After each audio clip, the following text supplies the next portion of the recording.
നമസ്കാരം സുഹൃത്തുക്കളെ. ഉരുൾപൊട്ടലിൽ തകർന്നറിഞ്ഞ വയനാട്ടിൽ നടൻ മോഹൻലാൽ ശനിയാഴ്ച എത്തും. ലഫ്റ്റനന്റ് കേണൽ കൂടിയായ മോഹൻലാൽ ആർമി ക്യാമ്പിലെത്തിയ ശേഷമാകും ദുരിതഭൂമി സന്ദർശിക്കുക. നേരത്തെ മുഖ്യമന്ത്രിയുടെ ദുരിതാശ്വാസ നിധിയിലേക്ക് 25 ലക്ഷം രൂപ താരം സംഭാവന ചെയ്തിരുന്നു. മോഹൻലാൽ പങ്കുവച്ച വൈകാരികമായ കുറിപ്പും ഏറെ ശ്രദ്ധ നേടിയിരുന്നു.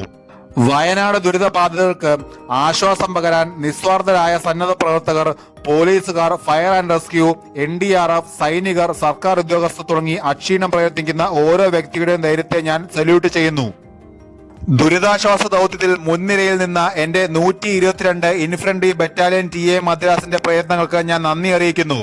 നമ്മൾ മുമ്പും വെല്ലുവിളികളെ അഭിമുഖീകരിക്കുകയും കൂടുതൽ ശക്തരാകുകയും ചെയ്തിട്ടുണ്ട്. ഈ ദുഷ്കരമായ സമയത്ത് ഒറ്റക്കെട്ടായി നിൽക്കാനും നമ്മുടെ ഒരുമയുടെ കരുത്ത് കാട്ടുവാനും ഞാൻ അഭ്യർത്ഥിക്കുന്നു. ജയ് ഹിന്ദ്. മോഹൻലാലിന്റെ വാക്കുകൾ ഇങ്ങനെ: വയനാട് ഉരുൾപൊട്ടൽ ദുരിതബാധിതരുടെ പുനരധിവാസത്തിനായി നാടിന്റെ വിവിധ ഭാഗങ്ങൾ